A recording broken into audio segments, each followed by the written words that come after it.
Olá, boa noite. Hoje é quinta-feira, 13 de outubro, e o Senado Notícias está começando.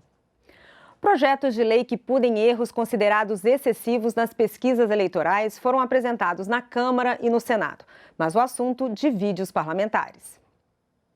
Os institutos de pesquisa têm sido questionados pela classe política desde o resultado do primeiro turno das eleições, que mostrou divergências entre os números divulgados por essas empresas e os apurados nas urnas.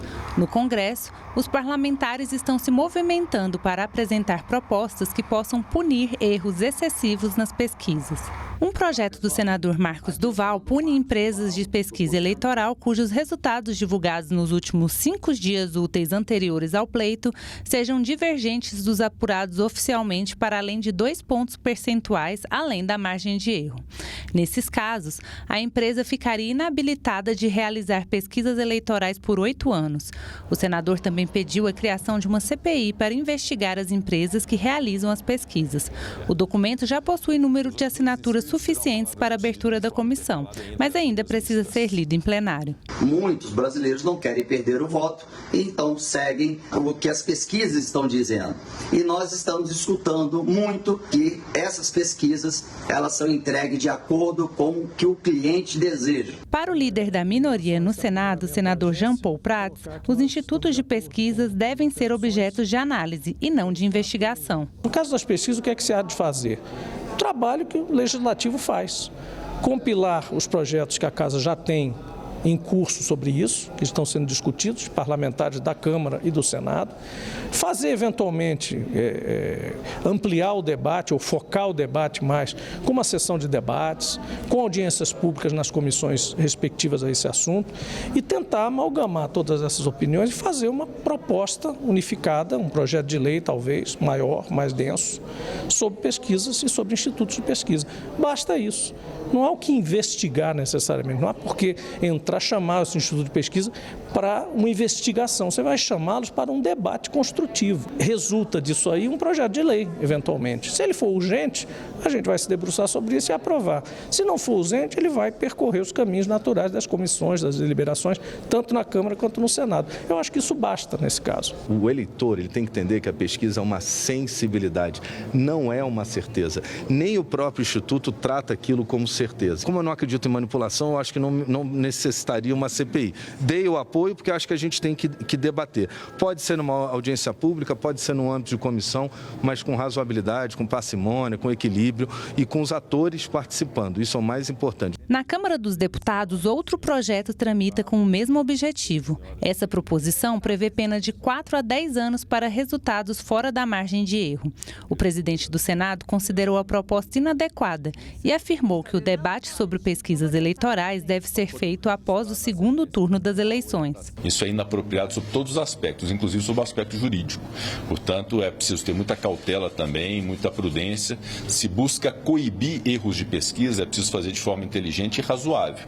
Não se pode punir institutos de pesquisa e os seus responsáveis simplesmente por uma aferição inexata, até porque erros podem acontecer e pode haver sim uma diferenciação de uma pesquisa correta numa quinta-feira com um resultado diferente no domingo da eleição. E o presidente do Senado, Rodrigo Pacheco, compareceu hoje à solenidade de posse do novo presidente do Tribunal Superior do Trabalho, ministro Lélio Bentes Correia. O ministro Lélio Bentes Correia assume a presidência do Tribunal Superior do Trabalho e do Conselho Superior da Justiça do Trabalho. A nova diretoria eleita irá comandar os trabalhos no TST pelos próximos 2 anos. O presidente do Senado, Rodrigo Pacheco, prestigiou a posse dos novos eleitos. Pacheco saudou o diálogo e a relação institucional entre o Senado e a Justiça do Trabalho por meio do TST, que considera de grande importância para o país. Que é um tribunal que tem a simpatia e o respeito dos brasileiros, não só pela sua função jurídica importante de orientação e de definição de paradigmas e de parâmetros da Justiça do Trabalho, mas sobretudo de sua função social. Um dos desafios do Congresso Nacional após as eleições é uma extensa pauta de vetos presidenciais que está aguardando votação. E muitos deles já estão trancando a pauta. Um dos vetos mais antigos é o que foi aplicado ao projeto que deu origem à Lei sobre Crimes contra o Estado Democrático de Direito. Um dos pontos vetados é o que criminaliza as chamadas fake news. O projeto estabeleceu uma pena de até 5 anos de prisão para quem cometer crime de comunicação enganosa em massa, capaz de comprometer o processo eleitoral. Pelo projeto original aprovado no Congresso, podem ser punidos quem promove, quem financia e quem dissemina essas informações. Deputados e senadores também devem analisar o veto à lei que trata do Marco Legal das Ferrovias. Um dos 38 pontos vetados já foi mantido pelo Congresso Nacional numa sessão que foi realizada em abril deste ano. Mas os outros 37 dispositivos vetados ainda precisam ser analisados. Também está na lista o veto a um dispositivo da lei que flexibiliza as regras do setor aéreo e que acaba com a cobrança para o despacho de bagagem. Também está na lista o veto parcial do governo ao projeto que criou o Piso Nacional de Enfermagem. Esse item é algo que se diz respeito à questão tributária. E toda questão tributária que é vetada, há que se ter um olhar mais apurado no sentido de verificar se a derrubada desse veto pode prejudicar o projeto como um todo. Então, nós vamos analisar isso, porque é muito melhor você ter a aprovação logo desse piso e deixar de lado essa questão tributária e fazer com que o enfermeiro, o auxiliar de enfermagem, o técnico de enfermagem que está lá na ponta, possa fazer jus àquela intenção que o Congresso teve, que é colocar o seu piso nacional. Outro ponto que deve gerar polêmicas são os 294 itens vetados da Lei de Diretrizes Orçamentárias. Pouco mais de 200 referem-se às ações destacadas pelos congressistas para compor o anexo de prioridades e metas. Tal anexo significa uma fila especial, uma fila VIP, que os congressistas destacam e escolhem ações governamentais para fazer parte das prioridades do governo em 2023. Ocorre que uma fila VIP, uma fila especial, com mais de 200 itens a ser abarcados, acaba não tendo grande efetividade. Dessa forma, o Executivo entendeu mais razoável vetar todos os itens do anexo de prioridades e metas, como tem acontecido, inclusive, nos últimos anos. A paralisia infantil, uma doença grave causada por um vírus, volta a ameaçar após 38 anos do último caso registrado no Brasil. O motivo do alerta é o baixo comparecimento aos postos de vacinação. Após 2 prorrogações, em 30 de setembro chegou ao fim a campanha pela vacinação contra poliomielite ou paralisia infantil 2022, sem que os resultados fossem alcançados.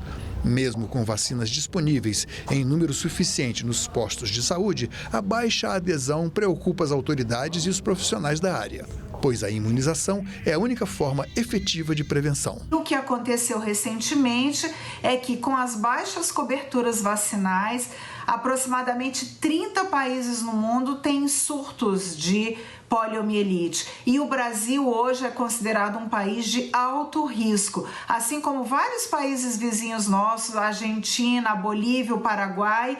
Então vamos cuidar de uma doença muito grave que pode deixar o seu filho paralítico ou até com sequelas muito mais graves pela poliomielite. A senhora sabe o que é poliomielite? Sim, é uma doença que ataca crianças, principalmente. Paralisia infantil e desenvolvimento neurológico complicado. Sabe as consequências dessa doença? Sei, meu irmão teve. O senhor sabe o que é poliomielite? Não sei não. Ela vai sentindo febre, vai sentindo dores, né? E aí começa a ter a paralisação em partes do corpo, né? A senhora vacina seus filhos? Sim, tem todas as vacinas em dias. Ricardo teve contato com o vírus antes dos 2 meses de idade, por isso nem chegou a tomar a primeira dose da vacina. As sequelas ficaram para sempre. Então, minha vida toda, né, desde que eu me reconheço por gente, né, que eu me vejo como diferente do restante do meu grupo de convivência. Diferente dos meus irmãos, dos meus primos, dos meus amigos, na escola. Né? Então, isso sempre marcou muito, tanto a minha fase da infância quanto a minha adolescência. A cobertura mínima recomendada para a vacina contra a paralisia infantil é de 95% das crianças. No entanto, de 2016 até agora, os resultados ficaram abaixo disso. No ano passado, apenas 69% foram efetivamente imunizadas. A proteção não passa do pai para o filho, a proteção é pela vacinação. Então, a gente precisa também dar oportunidade que os nossos filhos estejam protegidos. E é importante ressaltar que a vacina da poliomielite, a oportunidade que a pessoa tem para tomar no calendário de rotina é na infância. Completou 5 anos de idade, a pessoa de rotina não tem mais essa oportunidade. Se a poliomielite é uma doença tão ameaçadora e de consequências gravíssimas, como se explica a queda no nível da vacinação? É certo que a pandemia e o medo do contágio com o coronavírus foram fatores importantes, mas as hipóteses para o baixo comparecimento aos locais de vacinação envolvem também dificuldades financeiras, pouco conhecimento sobre uma doença que foi considerada erradicada e a falta de campanhas publicitárias anuais que, desde a década de 80, mobilizavam pais e responsáveis para que vacinassem seus filhos. A campanha, ela chama atenção para aquele problema e consegue administrar uma dose a mais para aquela criança, para que ela fique mais protegida contra essa doença, que está com um risco muito grande dessa doença reintroduzir no nosso país.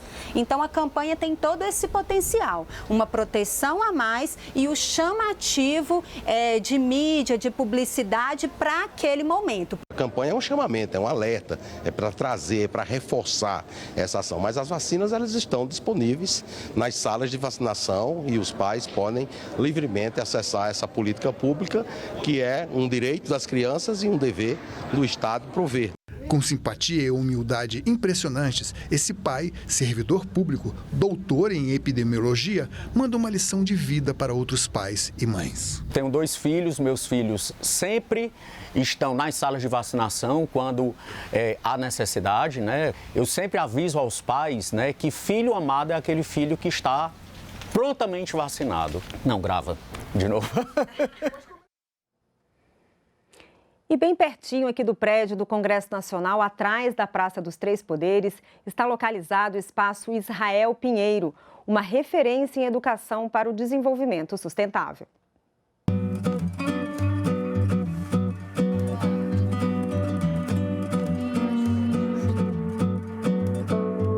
Achei muito bom estar mais próximo da natureza, o espaço muito aconchegante, estar conhecendo mais quem foi Israel Pinheiro. Eu aprendi muita coisa que eu não sabia sobre Israel Pinheiro, eu nem conhecia muito ele, só conheci de falar mesmo, mas eu aprendi agora e achei muito legal.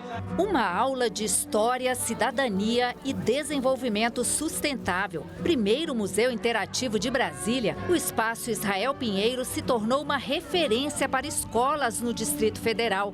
Desde 2012, mais de 40 mil alunos de escolas públicas e privadas já passaram pelo projeto de educação desenvolvido aqui. Esse é um espaço público que nós temos, né? E nós temos que ter uma integração dentro do colégio, porque aqui dentro do Espaço Israel Pinheiro nós temos vários conteúdos que são programáticos da nossa escola e é uma forma da gente trazer uma extensão da escola também, né, para outros espaços em Brasília, né? E que a gente tem a integração de várias disciplinas aqui, né? Nós temos arte, história, nós temos geografia, ciência, sociologia e física dentro de cada um dos respectivos espaços que eles têm voltados a essa parte educacional. Trilhas pelo Cerrado, conteúdos virtuais e jogos variados ajudam as crianças a interagir de forma lúdica com problemas reais e descobrir soluções. Eu gostei bastante da parte que a gente teve com a interação com as plantas e a parte que a gente foi de montar o nosso satélite e os nossos carros. A ideia do Espaço Israel Pinheiro é ser uma referência nacional em educação para sustentabilidade. Não existe desenvolvimento sem educação. E educação tem que começar na base, no primário, para estimular a inteligência das crianças. E é isso que eu faço aqui no Espaço Israel Pinheiro. A localização é privilegiada. O Espaço Israel Pinheiro fica bem pertinho do Congresso Nacional, dá para ver daqui, e atrás da Praça dos Três Poderes. Ali fica o Espaço Oscar Niemeyer e toda essa área verde faz parte do Bosque dos Constituintes. Aqui no dia 4 de outubro de 1988, véspera da promulgação da nossa Constituição Cidadã, parlamentares constituintes plantaram várias mudas típicas da flora brasileira. Aquele ali é um pau-ferro, que foi plantado por Ulisses Guimarães.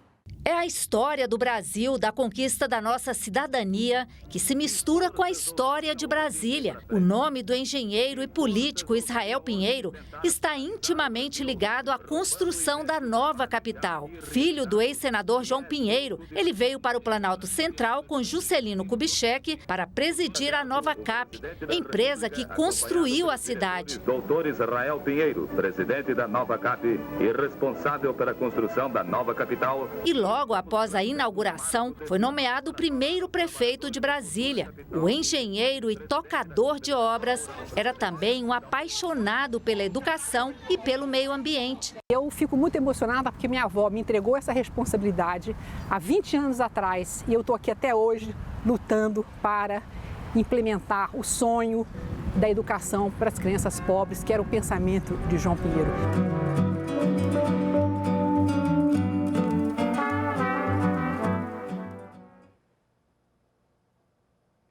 E nós ficamos por aqui. Você pode rever as reportagens desta edição na nossa página na internet, senado.leg.br/tv.